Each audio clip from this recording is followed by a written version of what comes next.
তুমি যদি নিট 2026 দেবে, তোমার হাতে মাত্র আছে 20 থেকে 21 দিন।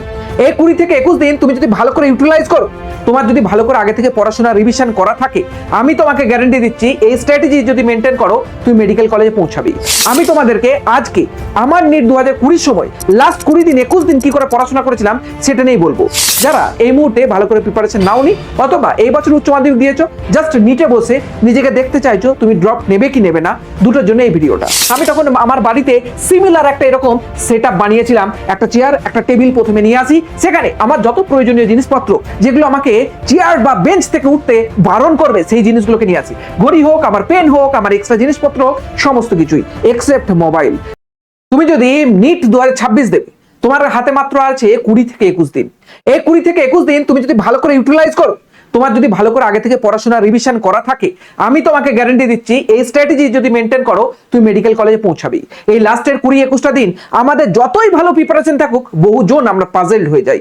আমি দেখবে কোনো দিন কোনো প্রিপারেশন রিলেটেড এত দিনে কি পড়লে কি হবে, অত দিনে পড়লে কি হবে, নিট রিলেটেড খুব কম দিয়ে থাকি, কারণ ম্যাক্সিমাম স্ট্র্যাটেজি নিজের হয়ে থাকে। তবে লাস্টের 20 দিন একটুখানি সিনিয়রদের, একটুখানি যারা আগে নিট ক্র্যাক করেছে তাদের গল্প শুনতে হয়, কথা শুনতে হয়।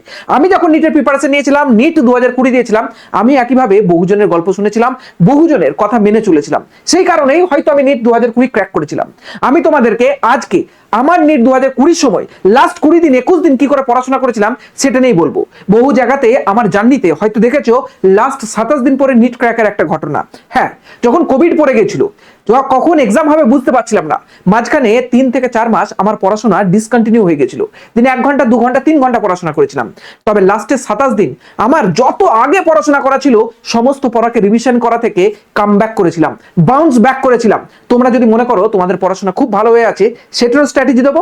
যদি কেউ মনে করো যে এই বছর উচ্চ মাধ্যমিক দিয়েছি, রানিং এ নিটেতে বসবো, আমি ভাবছি নিটে কত পেতে পারি সেটা নিয়ে, কিন্তু আমার ভালো করে প্রিপারেশন নেই, আমি কি করে এই কটা দিন পড়াশোনা করবো, দুটোর স্ট্র্যাটেজি আজকে বলবো। তাহলে আমার কাছে দুটো ক্যাটাগরির লোক আজকে খুব ইম্পর্টেন্ট। যারা অলরেডি খুব ভালো করে পড়াশোনা করছো, খুব ভালো মক টেস্টে নাম্বার পাচ্ছ, যারা এই মুহূর্তে ভালো করে প্রিপারেশন নাওনি অথবা এই বছর উচ্চ মাধ্যমিক দিয়েছো, জাস্ট নিটে বসে নিজেকে দেখতে চাইছো তুমি ড্রপ নেবে কি নেবে না, দুটোর জন্য এই ভিডিওটা। আমি তোমাদেরকে স্ট্র্যাটেজিতে আগানোর আগে একটা র্যান্ডম ছবি দেখাবো।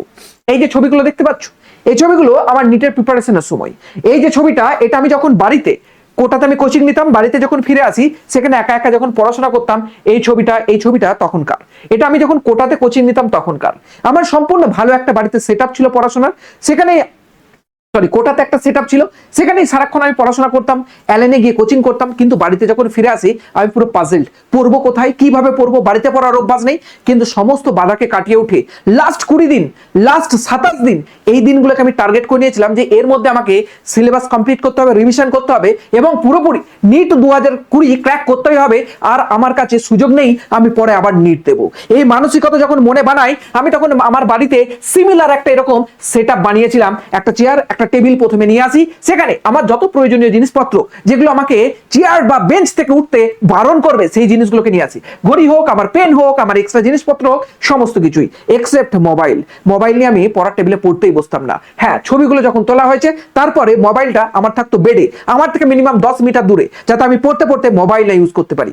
এই 20 দিনেতে তোমার one of the most important একটা স্ট্র্যাটেজির মধ্যে থাকবে মোবাইল ইউজ না করা।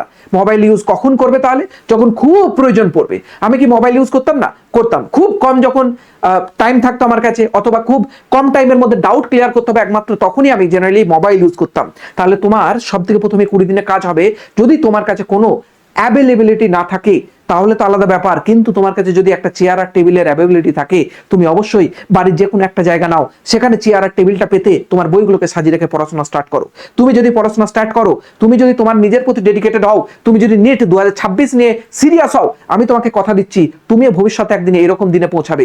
একদিন তোমার গলায় স্টেথোস্কোপ থাকবে, একদিন তোমার কাছে পেশেন্ট অ্যাক্সিডেন্ট করে আসবে, তাকে বাঁচানোর মতো তোমার হাতে ক্ষমতা থাকবে। সুতরাং তুমি যদি ভাবো ডাক্তার হওয়ার স্বপ্ন দেখছো, তোমার কাছে কিন্তু এই ছবিগুলো ইম্পর্টেন্ট, তোমার কাছে এই হার্ডওয়ার্কিং দিনগুলো ইম্পর্টেন্ট। এই 20টা দিন যদি ভাই মেহনত করে নিস, আমি তোকে গ্যারান্টি দিচ্ছি যেমন ভাবে আমি মেহনত করেছিলাম ডাক্তার হয়েছি, তোরাও কিন্তু হতে পারবি। চিন্তার কোনো বিষয় নেই, শুধু একটা জিনিসে ফোকাস করতে হবে, কোন স্ট্র্যাটেজি মেনটেন করব। একদম একদম জেনুইন পদ্ধতি, যেটাকে মেনটেন করে আমার বহু ছোট জুনিয়র ভাই বা আমার স্টুডেন্টরা নিট ক্র্যাক করেছে সে স্ট্র্যাটেজি বলবো, কোনো আলাদা কিচ্ছু না।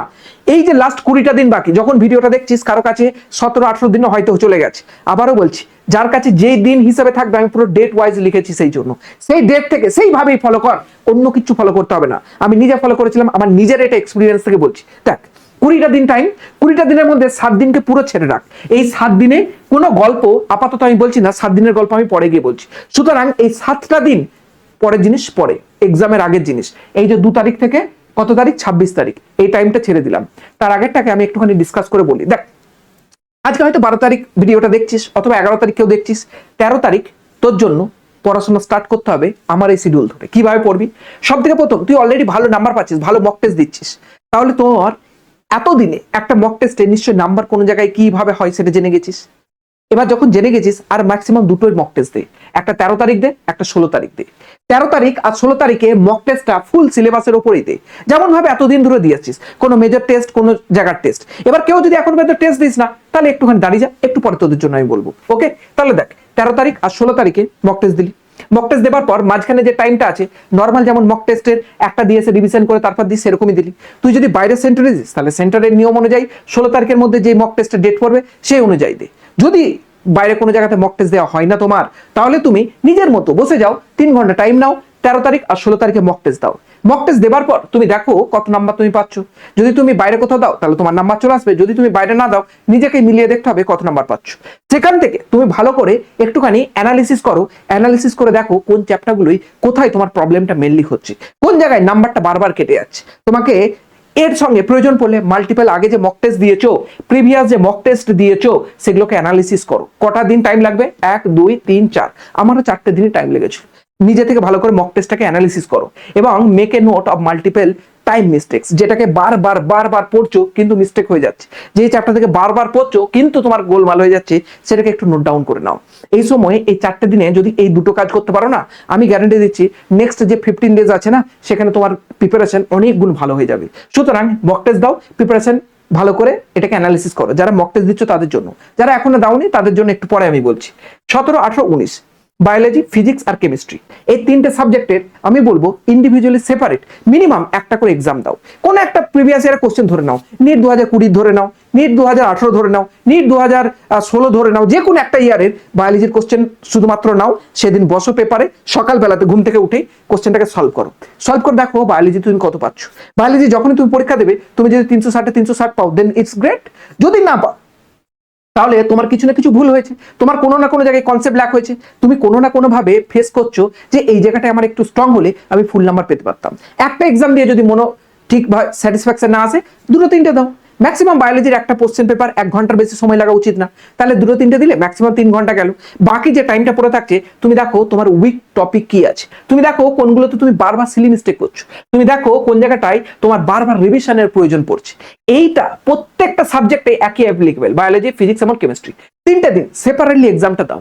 এক্সাম দিয়ে একটুখানি দেখো যে বায়োলজি, ফিজিক্স, কেমিস্ট্রির মধ্যে তোমার কোন জায়গায় কি জিনিসটা ল্যাক করছে, কোন জায়গাটা তোমার উইক রয়েছে। তুমি অলরেডি এতদিন ধরে মক টেস্ট দিয়েছো, কোথাও না কোথাও অ্যানালিসিস করেছো, লাস্ট টাইম আরেকবার অ্যানালিসিস করে নাও। অ্যানালিসিস করার পরে পড়ে থাকছে 21, 22, 23, 24 আর 25। 21 আর 22-এ সব থেকে প্রথম ক্লাস 11 এবং 12-এর দুটো এনসিআরটি বই তুলে নাও। বোটানি এবং জুওলজি হিসাবে পড়তে পারো, 11 আর 12-এর বই হিসাবে পড়তে পারো এনসিআরটি। দুটো দিনের মধ্যে ম্যাক্সিমাম যতগুলো চ্যাপ্টার বায়োলজিতে তোমার উইক টপিক রয়েছে, সেগুলোকে কভার করো। স্ট্রং গুলো নয়, উইক গুলোকে একবার কভার করো। এনসিআরটি লাইন বাই লাইন একবার পড়াশোনার চেষ্টা করো। যদি হয়ে যায়, তারপরের দিন ফিজিক্স, তারপরের দিন কেমিস্ট্রি একটুখানি পড়াশোনার চেষ্টা করো, যেগুলো তুমি এখানে উইক পেয়েছিলে বা সিলি মিস্টেক হচ্ছিল বা মাল্টিপল টাইম মিস্টেক হচ্ছিল, শুধুমাত্র ওগুলোকেই এই কটা দিনে একটুখানি রিভিশন করো। এখানে তুমি যদি রিভিশন করে থাকো তাহলে ভালো, এক্সট্রা জিনিসগুলোকে এখানে একটুখানি পড়ো, তবে স্ট্রং জিনিসগুলোকে দেখার জন্য নয়, উইক জিনিসগুলোকে।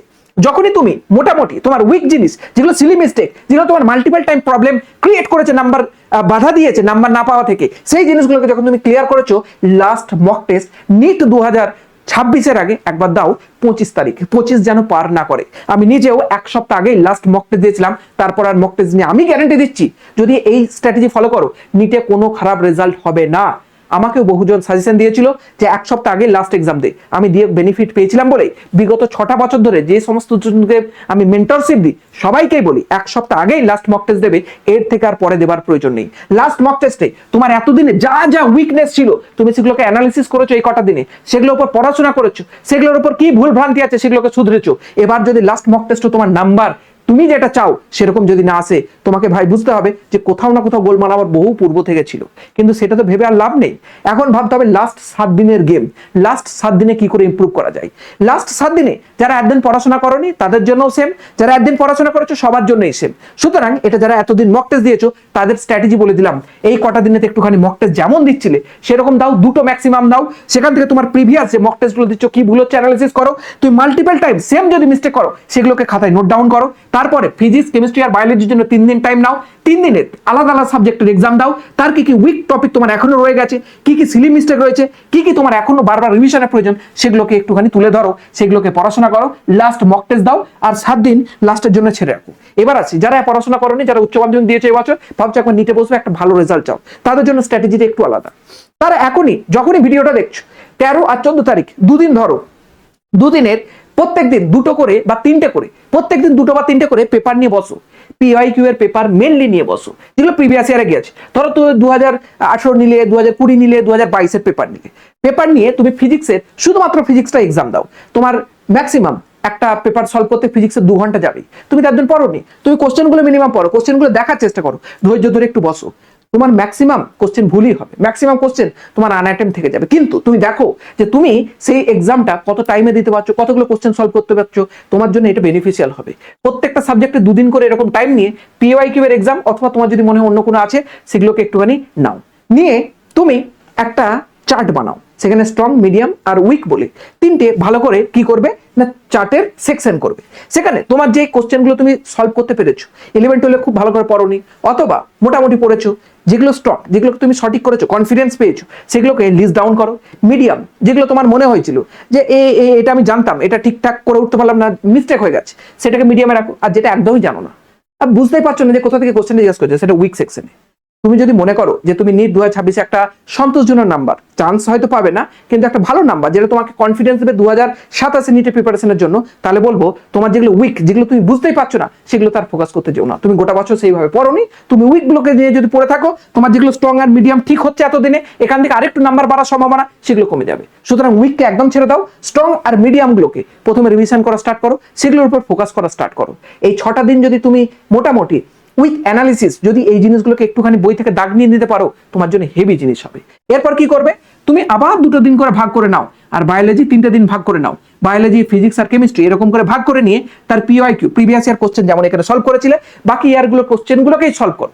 বারবার বলছি, নিট হচ্ছে পিওয়াইকিউ এর খেলা, নিটে মাল্টিপল টাইম পিওয়াইকিউ থেকে কোশ্চেন দেয়। আমি তো মাঝে মধ্যে বলি যে নিটে যদি 180টা কোশ্চেন এসে থাকে না, 180টার ধরনই পিওয়াইকিউ থেকে হয়ে থাকে, 180টা কোশ্চেনের ধরনই পিওয়াইকিউ থেকে হয়ে থাকে। কোনো না কোনো বছরের হয় নিটের প্রিভিয়াস ইয়ারের কোশ্চেন, নাহলে যেই মেনে যেই অ্যাডভান্সের কোনো না কোনো প্রিভিয়াস ইয়ার কোশ্চেন থেকেই ওরা তুলে দেয়। 180টা এইটুকু আমি বলে গেলাম তোমাকে, তুমি আমাদের ভারতের যেগুলো বিখ্যাত পরীক্ষা নিট, যেই মেন, যেই অ্যাডভান্স, এখান থেকেই পাবে, কোনো না কোনো ওদের কনসেপ্ট ওখান থেকে উঠে আসে। সুতরাং আমি তোমাকে বলছি না যে যেই মেন যেই অ্যাডভান্স এখন করো, তুমি নিটটাই করো, নিটটা করলেও মিনিমাম 50-60% তো সেখান থেকে উঠে আসে, তাহলে সেটাই মিনিমাম করো। এবং তোমার যদি প্রয়োজন বোধ হয় যেগুলো থেকে বারবার কোশ্চেন আসছে, সেই টপিক্সটাকে তুমি রিভিশন করো এই কটা দিনে। যদি তুমি এবছর উচ্চ মাধ্যমিক দিয়ে থাকো, নট সিরিয়াস অ্যাবাউট নিট 2026 যে চান্স আমি পাবোই, মোটামুটি একটা সন্তোষজনক নাম্বার চাই, তার জন্য এটা স্ট্র্যাটেজি। এবার লাস্ট 7টা দিন যারা খুব সিরিয়াস, অথবা যারা নিট 2026 নর্মালি দিতে চাইছো, নোট 2027 ড্রপের আগে একবার ভালো নাম্বার পেতে চাইছো, তাদের জন্য এই 2026 আগের 7টা দিন খুব ইম্পর্টেন্ট। আমি কি ফলো করেছিলাম একটুখানি বলি। আমি বায়োলজি লাস্ট 3টে থেকে 4টে দিন, মানে পরীক্ষার জাস্ট আগে, ধরো তোমার 3 তারিখে পরীক্ষা, 2 তারিখ, 1 তারিখ এবং 30 বা 31 তারিখ আই গেস, এই তারিখগুলোই তুমি কি করবে, শুধুমাত্র বায়োলজি এনসিইআরটিটা পড়বে, চেষ্টা করবে 11 এবং 12 পুরোটাই লাইন বাই লাইন রিভিশন করার। কারণ বলেছি কোশ্চেন আছে লাইন বাই লাইন, কোশ্চেন যদি লাইন বাই লাইন তুমি করে যেতে না পারো, পরীক্ষাতে গিয়ে কনফিউজ হয়ে যাবে যে এই লাইনটা কি আদৌ ছিল, তাহলে যত তাড়াতাড়ি তোমার এই শর্ট মেমোরিতে থাকবে, জাস্ট পরীক্ষা দেওয়ার আগেই যদি তুমি এনসিইআরটিটা পড়ে যাও, তোমার জন্য সবথেকে বেনিফিশিয়াল। এটা আমি নিজে মেনটেন করেছিলাম, আমার স্টুডেন্টদেরকে বলেছি, যাদেরকে আমি মেন্টরশিপ দিয়েছি তাদেরকেও বলেছি, সবাই এটার ফিডব্যাক দেয় যে এটা সবথেকে হেল্পফুল ছিল। সুতরাং তুমি যদি মনে করো যে এনসিআরটি আমার আগে থেকে ভালো করে পড়া আছে, তাহলে বলবো এখন আর পড়তে যাও না, লাস্ট 3 থেকে 4 দিন তুমি এনসিআরটিটাকে খুব ভালো করে লাইন বাই লাইন একবার রিভিশন করবে। হ্যাঁ, এর আগে যা স্ট্র্যাটেজি দিয়েছি এখানে তো তোমাকে এনসিআরটি নর্মালি পড়তেই হবে, এখানেও তোমাকে এনসিআরটি তো নর্মালি পড়তেই হবে। সেই এনসিআরটি তো তুমি পড়বেই, কিন্তু পরীক্ষার 3 থেকে 4 দিন আগেই পড়বে। তাহলে প্রশ্ন হবে সে 3 থেকে 4 দিন, 7 দিনের মধ্যে আরো 3-4 দিন বাকি, তখন কি করবো? তখন সরলি ফিজিক্স আর কেমিস্ট্রি অল্টারনেট করে পড়ো। সকাল থেকে সন্ধ্যা পর্যন্ত একদিন ফিজিক্স পড়লে, সন্ধ্যা থেকে রাত পর্যন্ত যতক্ষণ জাগবে কেমিস্ট্রি পড়ো, পরের দিন সকালে উঠে আবার ফিজিক্স আবার কেমিস্ট্রি পড়লে চেষ্টা করবে 3 থেকে 4 দিনে ফিজিক্স কেমিস্ট্রি কমপ্লিট করার, আর লাস্ট 3 দিনেতে বায়োলজিটা কমপ্লিট করার। সেম থিওরি আমি আমার নিজের ক্ষেত্রে মেনেছিলাম। আমি তোমাকে বলছি যে 7 দিন তুমি এই থিওরিতে পড়ে দেখো, 7 দিন কঠোর পরিশ্রম করে দেখো, তুমি যে স্বপ্ন দেখছো তোমার স্বপ্ন পূরণ হবেই। সুতরাং একটুখানি ভাই খাটতে হবে, কিছু করার নেই। এখান থেকে full NCERT line by line revision করার পর এবার দেখে নাও তুমি বারবার যেটা মিস্টেক করেছো সেটা যদি তোমার খাতা বানিয়ে থাকো, এনসিআরটি যদি দাগ দিয়ে থাকো, কোশ্চেনে যদি দাগ দিয়ে থাকো, সেগুলোকে দেখো। পিআইকিউ লাস্ট মিনিটের জন্য একবার এই 3-4 দিনে 1 ঘন্টা 1.5 ঘন্টা করে দিনে টাইম বার করলে পিআইকিউটা রিভিশন হয়ে যাবে। তুমি যদি মাল্টিপল মক টেস্ট দিয়ে থাকো, সেই পেপারগুলোর কোন জায়গাগুলো ভুল করেছিলে লাস্ট টাইমে একবার দেখে নাও। পরীক্ষা দিয়ে এসে ওগুলো দেখার তো আর সময় নেই, পরীক্ষা দিয়ে এসে আর কোনো কাজও নেই, পরীক্ষা দেবার আগেই সময় বার করে যা হোক করে তোমাকে করতে হবে। এই কটা দিন তোমার ঘুমের যদি একটু বিসর্জন দেয় ভাই দিয়ে দাও, একটুখানি বিসর্জন দিয়ে একটুখানি কমপ্লিট করে নাও। পরীক্ষা দেবার আগেই যা করার করে নাও, পরীক্ষা থেকে বেরিয়ে আর ভাবার টাইম নেই যে এটা আমি পরে করলে খুব ভালো হতো। সুতরাং বায়োলজিটা এনসিআরটি লাইন বাই লাইন পরীক্ষার 2 থেকে 3 দিন আগে বা 3 থেকে 4 দিন যদি তোমার টাইম লাগে কমপ্লিট করার চেষ্টা করো। মেজরিটি যারা গোটা বছর ধরে পড়াশোনা করেছে 3 দিনই লাগে এনসিআরটি পড়তে পুরো কমপ্লিট করার জন্য। যদি তোমার ভালো করে না পড়া হয়ে থাকে মিনিমাম 3-4 দিন টাইম নাও, যতটা পারবে ইম্পর্টেন্ট চ্যাপ্টারগুলোকে কভার করো যদি একদম না পড়ে থাকো। মোটামুটি বায়োলজির স্ট্র্যাটেজি এটা। ফিজিক্সের ক্ষেত্রে ফর্মুলা যত আছে সমস্ত চ্যাপ্টার মুখস্থ করো। আগের পারে যদি ফর্মুলা বেস কোশ্চেন কম, কনসেপচুয়াল কোশ্চেন বেশি এসেছিল, তারপরেও আমি বলবো যে ফর্মুলাগুলোকে লাস্ট মুহূর্তে অবশ্যই মুখস্থ করো। মিনিমাম প্রত্যেকটা ফর্মুলার যে কনসেপ্ট আছে সেখান থেকে 2 করে 3টে যে প্রবলেম আছে তোমার নোটস খাতায়, 2-3টে প্রবলেম অবশ্যই কিন্তু তুমি দেখে যাবার চেষ্টা করো। তারপরে যেই চ্যাপ্টারগুলো থেকে শুধুমাত্র থিওরি জিজ্ঞাসা করা হয় সেই চ্যাপ্টারগুলো তুমি এনসিআরটি বা তোমার যে ক্লাস নোটস আছে সেগুলোকে অবশ্যই একবার রিভিশন করে যাও। যারা ক্লাস 12 পড়ছো তাদের যদি কিছু বাকি না থাকে তোমাদের এগুলো তার ফোকাস করার প্রয়োজন নেই, তোমরা শুধুমাত্র ফর্মুলা বুকের উপর নোট করেই মানে ফোকাস করেই যাবে। ফর্মুলাগুলোকে একবার রিভিশন করার চেষ্টা করবে। বাজারে বহু বুকস রয়েছে, বহু জেরক্স রয়েছে, যেখান থেকে তুমি ফর্মুলাগুলোকে ইজিলি খুব তাড়াতাড়ি একবার রিভিশন করতে পারবে। যদি মুখস্থ থাকে খুব ভালো, যদি মুখস্থ না থাকে, যদি কনসেপ্ট থাকে তাও ভালো, যদি না থাকে চেষ্টা করো যতটা পারবে মুখস্থ করো। 2027 কিন্তু তোমার জন্য হেল্পফুল হবে। এবার আছে কেমিস্ট্রি, ফিজিক্যাল আর ইনঅর্গানিক ফিজিক্সের মতোই একদম ফর্মুলা, কিচ্ছু করার নেই। ফিজিক্সের ফর্মুলা মুখস্থ করো, ইনঅর্গানিকের রিঅ্যাকশন মুখস্থ করো, 2-3টে করে মিনিমাম ফিজিক্যাল বা ইনঅর্গানিকের যা রিঅ্যাকশনের কিছু যদি এক্সেপশনাল থাকে সেগুলোকে মুখস্থ করার চেষ্টা করো। আর অর্গানিকের জন্য বারবার বলবো name reaction is very important ভাই। নেম রিঅ্যাকশনই সব থেকে বেশি ইম্পর্টেন্ট। নেম রিঅ্যাকশন থেকেই তোমাকে যে নর্মালি রিঅ্যাকশনগুলো বের করতে দেয় সেখান থেকেই আসে, চিন্তার কোনো বিষয় নেই। আমি নিজে 2বার নিট দিয়েছি, 2বারই অর্গানিকে ফুল পেয়েছি। নেম রিঅ্যাকশন ডিপেন্ডেন্সিটাই সব থেকে বেশি। বাকি তুমি যদি নেম রিঅ্যাকশনের পাশাপাশি বাকিগুলো টুকটাক শিখতে পারো তুমি ফুল আরামসে পাবে। এটা হচ্ছে লাস্ট 7 দিনের স্ট্র্যাটেজি। আবারও বলছি, তোমার যদি স্বপ্ন থাকে এই হার্ড ওয়ার্কিং করে এই ডাক্তারির যে আমার পিকচারটা এখানে গিয়ে পৌঁছানোর, এই 20টা দিন ভাই পরিশ্রম করতে হবে। এই 20টা দিন আমি তোমার সঙ্গে রয়েছি, তোমাকে কিভাবে কি সাপোর্ট করা যায় প্রত্যেকটা জিনিসে তোমরা আমার হেল্প পাবে। সুতরাং চিন্তার কোনো বিষয় নেই। বায়োলজি শেখো বাই ডক্টর নওয়াজ যে চ্যানেলটা আছে সাবস্ক্রাইব করে রাখো। এখানে লেটেস্ট ইনফরমেশন অ্যাবাউট নিট সমস্ত কিছু দেবো। যতক্ষণ কথা বলবো পুরোটা তোমার কাজের হবে। দেখা হচ্ছে নেক্সট কোনো ভিডিওতে।